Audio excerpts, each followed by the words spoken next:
নমস্কার, জীবন পাতা চ্যানেলের আরও একটা নতুন ব্লগে আপনাদের সবাইকে ওয়েলকাম।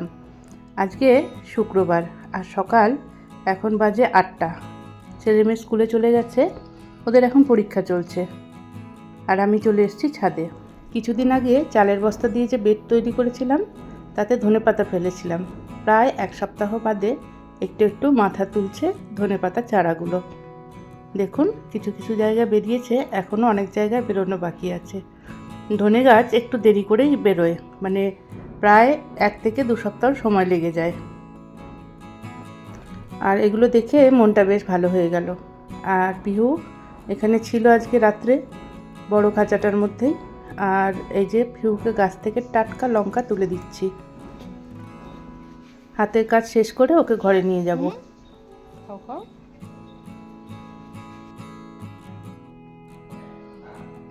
আর আমার মাছগুলোকে একটু দেখে নিই কেমন আছে সব। অনেক দিন দেখা হয় না ঠিক করে। হাজব্যান্ডই খেতে দেয় আর হাজব্যান্ডই সব কিছু করে, জল টল পাল্টে দেয়। আমার অনেক দিন দেখাই হয়নি ওদেরকে। সবগুলো মাছই ঠিক আছে। মাঝখানে কিছুদিন খুব মাছ মারা যাচ্ছিল। আর দেখুন এই জবাটা ফুটবে ফুটবে অবস্থায় আছে, এখনও ফোটেনি, কারণ রঙিন ফুল তো দিনের বেলায়। আর যেহেতু শীতকালে একটু দেরি করেই ফোটে আর কি। আর এই যে নয়নতারাগুলো আমি সেদিন ছেটে দিয়েছিলাম। অনেক ডাল, প্রচুর ফুল ফুটছিল, কিন্তু একটু ডালপালা ছেটে দিয়েছিলাম যাতে ঝাঁকড়া হয় গাছগুলো আর কি। সেই জন্য একটু কম কম ফুল ফুটছে এখন। আর গাঁদা গাছেও কড়ি চলে এসছে। এদেরকে দেখে আমি নিচে চলে গেছিলাম আর রান্নাবান্না করে ফেলেছিলাম, কারণ হাজব্যান্ড স্কুলে যাবে। আজকে রান্নায় ছিল আলু সেদ্ধ আর মাছ ভাজা আর হচ্ছে গিয়ে পালং পাতার বড়া, আর সাথে করেছিলাম কাঁচা টমেটো দিয়ে মুসুরির ডাল বেশ ঘন করে। আর ছিল মাছের ঝোল। মাছের ঝোলও বলবো না, এটা কাঁচা মাছটাকেই সব কিছু মশলা মাখিয়ে একবারে বানিয়েছিলাম। খুব সুন্দর হয়েছিল, কিন্তু গন্ধও খুব সুন্দর বেরিয়েছিল আর খেতেও খুব স্বাদ হয়েছিল। পেঁয়াজ বাটা ছিল এতে, টমেটো বাটা আর জিরে ধনে এইসবই ছিল আর কি। তো হাজব্যান্ড বেরিয়ে যাওয়ার পরে আমিও খাওয়া দাওয়া করে ছাদে চলে এসেছি। আর এই যে রজনীগন্ধার বাল্বগুলো এখানে লাগিয়েছিলাম গত বছরে 2টো, আর সেখান থেকে 2টো স্টিকও বেরিয়েছিল।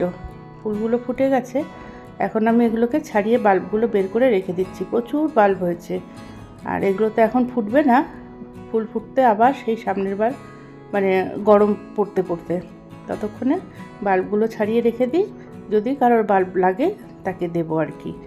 আর যে কটা থাকবে এই পটটার মধ্যে আমি 2টোর বেশি লাগাতে পারি না, আর অন্য পটে লাগানোর চেষ্টা করব যদি পট খালি থাকে আর কি। আর যদি কারোর লাগে আমি তাকে এখান থেকে বীজ দিয়ে দেব। আজকে আরেকটা নতুন কাজ করব, সেটা হচ্ছে রসুন বুনবো। ওপরে কয়েকটা ফাঁকা জায়গায় রসুন বুনেছি বটে, কিন্তু মনে হচ্ছে আরও কয়েকটা রসুন বুনলে ভালো হয়। তো এই যে মিষ্টির কন্টেনারগুলো ছিল, সেই মিষ্টির কন্টেনারগুলোর মধ্যে লাগিয়ে দিচ্ছি, কারণ রসুন গাছে তো খুব একটা জায়গার প্রয়োজন হয় না, অল্প একটু জায়গাতেই হয়ে যায়।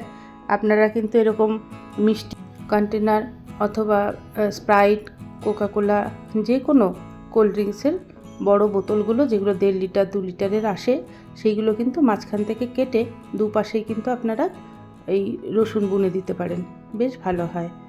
আর আমি এই যে রসুনের কোয়া নিয়ে এসেছিলাম, সেগুলোকে এখন সুন্দর একটা একটা করে ছাড়িয়ে নিচ্ছি। আর বস্তার মধ্যে আমার আগের থেকে মাটি কিন্তু তৈরি করা ছিল, রেখে দিয়েছিলাম, সেই মাটি কিন্তু ভরে আর এই গাছগুলো বসিয়ে দেবো। খুবই সহজ ব্যাপার, আর জায়গাও কম লাগে। আর আমার কাছে কিছু আর কি হ্যাঙ্গিং টব ছিল আর কি গত বছরের, আর ছোট ছোট, যেগুলোতে না ফুল লাগালে খুব একটা বড় হয় না আর কি। তো ভাবলাম যে এবারে আর শীতের সেরকম ফুল না লাগিয়ে এই রসুনগুলোই বুনবো। একটু বেশি রসুন হলে কাজে লেগে যাবে ভালো। আর দেখুন এই বদমাসটাকে কি করছে, কোথায় উঠেছে, কোথায় কুকুরের আওয়াজ পাচ্ছে সেইগুলো খুঁজে খুঁজে বের করছে ওপরে দাঁড়িয়ে দাঁড়িয়ে। ওই পাশের রাস্তায়, জানেন আমাদের বাড়ির পেছন দিকের রাস্তায় কুকুর ডাকাডাকি করছিল, সে এখান থেকে দেখবে আর কি কোথায়। আমি এখানে বেশ কয়েকটা খালি টব বের করে নিয়েছি, আর মাটিগুলো রেডি করাই ছিল, সেগুলোর মধ্যে রসুনগুলো বুনে দেবো।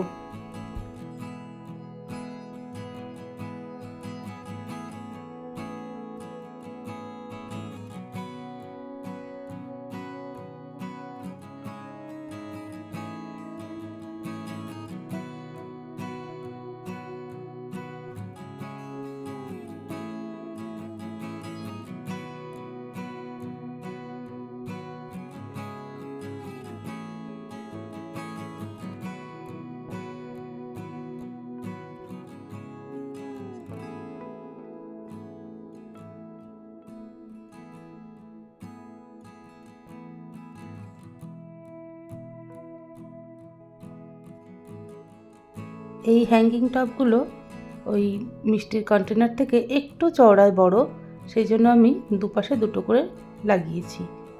এগুলো লাগিয়ে যেখানে ঝোলানোর রেলিংয়ের মধ্যে আমি ঝুলিয়ে দিলাম।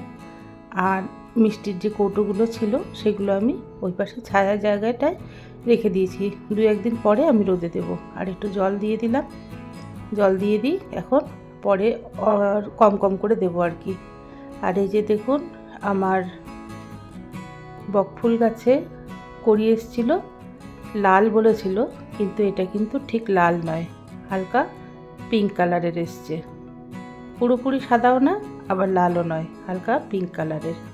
তো এই 3টে আমি তুলে নিই, কারণ বেশি ফুটে গেলে না পরে আর ভালো লাগবে না। এটা তুলে আমি প্লাস্টিকে জড়িয়ে ফ্রিজে রেখে দেব। আর বাকি যেগুলো আছে সেই ফুলগুলো সব ফুটে গেলে একসাথে রান্না করব। আর রাত্রে চলে গিয়েছিলাম আমরা একটা বিয়েবাড়ির অনুষ্ঠানে, বৌভাতের অনুষ্ঠান ছিল। আর আমার হাজব্যান্ডেরই স্টুডেন্ট ছিল এক সময়। আর ওর বাবা হলেন আমাদেরই এখানকার বড় মিষ্টির দোকান যে আছে, রাজকমল মিষ্টির দোকান, সেই দোকানের ওনার। প্রায় 2500 নিমন্ত্রিত ছিল সেদিন, মানে গতকাল আর কি। আর এত মানে ভিড়, দেখে মনে হচ্ছে ঠিক একটা মেলা চলছে আর কি। সমস্ত কিছুতেই কিন্তু লাইন, প্যান্ডেলে ঢুকতে লাইন, আর নতুন বউকে যে উপহার দেব সেই জায়গায়ও কিন্তু লাইন মেনটেন করছে ভলেন্টিয়ার্সরা আর কি, যাতে একসঙ্গে স্টেজে হুড়মুড় করে সবাই ঢুকে না পড়ে। দেখে মনে হচ্ছিল ঠিক দুর্গাপূজায় যে আমরা প্যান্ডেল দেখতে যাই, বড় বড় প্যান্ডেলগুলোতে যেখানে যেরকম ভিড় থাকে আর কি, অল্প অল্প করে লোক ছেড়ে ছেড়ে ঢোকায় আর কি প্যান্ডেল দেখার জন্য, আর ঠিক সেরকম অবস্থা। আর বুফে সিস্টেম করেছিল, তো কোনো রকমে খাওয়া দাওয়াটা করে আমরা একটু বসেছিলাম, গান বাজনা শুনছিলাম। আর এদিকে ওর বাবা কী করেছে, মেয়ের জন্য একটা পান এনে দিয়েছে, মিষ্টি পান। প্রথমবার এরকম পান খেলো তো, তাই খুব লজ্জা পাচ্ছিল। আর এই যে এদিকে আমার খুব ভালো বান্ধবী অন্তরার সাথেও দেখা হয়ে গেল। প্রায় সবার সাথেই দেখা হয়েছে এই বিয়েতে, এমন কেউ নেই যে নিমন্ত্রিত নেই। তবে একটা কথা না বললেই নয়, যে ওনার আর কি, মানে যার ছেলের বিয়ে আর কি, উনি কিন্তু প্রত্যেকের খোঁজ খবর নিয়েছেন, প্রত্যেকের সঙ্গে এসে দেখা করেছেন, কথা বলেছেন। মানে এই বিষয়টা, মানে এত লোক নিমন্ত্রিত থাকলেও এই বিষয়টার উপর কিন্তু খুব গুরুত্ব দিয়েছেন উনি। আর ব্যবস্থা খুবই ভালো ছিল, আমার তো বেশ লেগেছে। আর সমস্ত রকম স্টলও রেখেছিলেন, খাওয়া দাওয়াও বেশ ভালো ছিল। এখন প্রায় 11টা বাজে, গান শুনছি, ভালোই লাগছিল গানগুলো শুনতে। তবে রাত্রি হয়েছে তো, ঠান্ডাও বাড়ছে, আর লোকজন কিন্তু এখনও একটুও কমেনি, তাই ভাবলাম বাড়ি চলে যাই। এই যে ছেলে আর ছেলের বউ, খুব মিষ্টি হয়েছে বউটা দেখতে। ওরা ভালো থাকুক, ওদের আগামী দিনগুলো খুব ভালো কাটুক, এই কামনাই করি। আর আমরা এখন বাড়ি যাচ্ছি। এই যে অন্তরার দেওরের মেয়ের সাথে দেখা, আর আমি ক্যামেরাটা নিয়েছিলাম বলে কীরকম মুখ ঢাকছে দেখুন। তাহলে আজকের মতন ব্লগটা এখানেই শেষ করছি। আর সবাই ভালো থাকবেন, দেখা হবে পরবর্তীতে। টাটা।